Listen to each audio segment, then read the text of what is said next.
Hey, it's our favorite noted jerk who's not really a jerk, Joe Yerdon, Right. NHL.com. So we've got the scouting combine. Obviously, you're going to be here covering it. We all know it's Deline. We don't even really need to talk about that, but I guess what does he inject into the lineup? Because obviously this is a massive, massive addition for the Sabres. He really is, and he's going to give them a number one defenseman. I think that's the thing that this team's been missing for, I don't know, 20, 30 years at Forever. least. It's been a long time.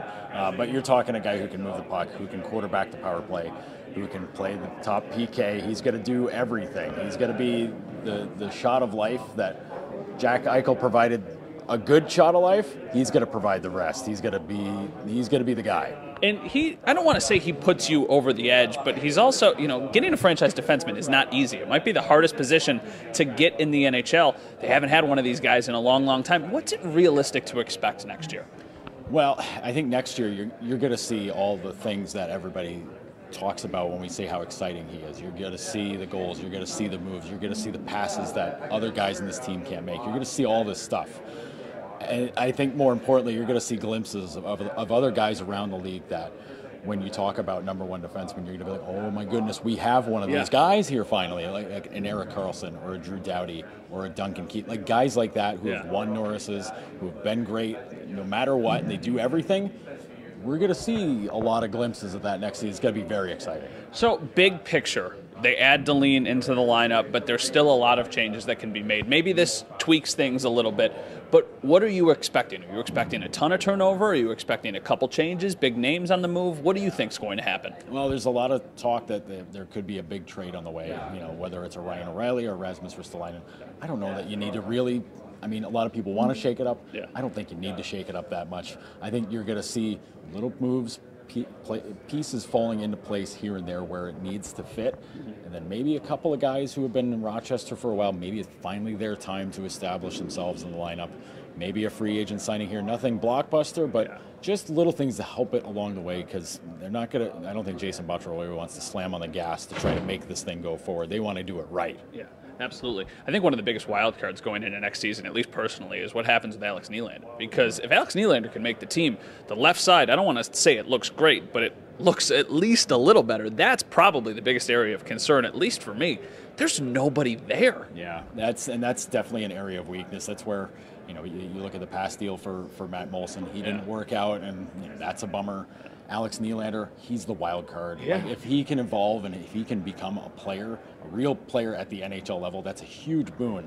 Right now, that's still up in the air just because his last 2 seasons at Rochester haven't been that great. Yeah. He's been very erratic, and you need him. Like, he's your number 8 pick from a couple of years ago. You need him to be great, but it hasn't shown yet. But if he shows up in camp and just blows everybody's doors off, that's great. He's the wild card. We all expect that Casey Mittelstadt obviously makes the team. Last year, he spent most of his time at center. Is that fair to expect that he's going to stay at center, or would possibility of him moving and playing alongside a guy like Eichel actually make sense? I think he's going to get a long look at center, because I think they want to establish him there, because let's face it, a guy with those kinds of moves and hands, can pass and can shoot the way he does, you kind of want that in the middle.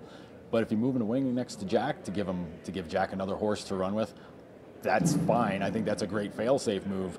But I think for Casey, they want to get him that look at center. It's just a question, do you want to have him be the third line center? I don't know that you want to do that, but if you're thinking you're going to run skill for 3 or 4 lines, I guess that works okay. Now, because everybody online is so reasonable, nobody's going to hold you to this, but give me a name, a wild card that might actually make the team next year. One of those guys under the radar, maybe somebody in Rochester last year, or somebody that they've added in the offseason. Well, I think if you're looking for a name outside the box, CJ Smith. I think he had such a great season last year. Granted, injuries kind of got in the way of that in Rochester.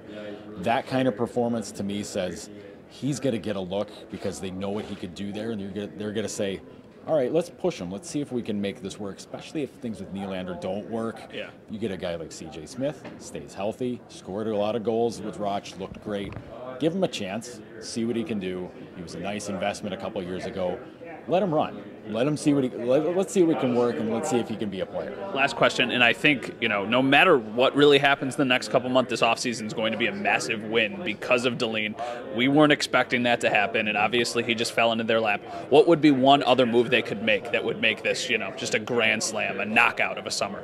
I think just if you look at it draft-wise, I think if they could steal their way back into the first round, maybe spin that 32nd pick, the first pick of the second round, use that, maybe make a sly little deal, get back into the first round, because I think the way the draft is going to break down, anywhere from between, and this is going to sound crazy, but anywhere between 10 and 40, throw all the names into a hat. They could go anywhere in that order in the draft. So if there's somebody on their board that they're like, hey, we got to get this guy. If we got to move up to maybe 25 to do it, maybe get to 20, make a splash, go get him. It'll be a long-term play, but it'll be one that'll benefit later on. No kidding. All right.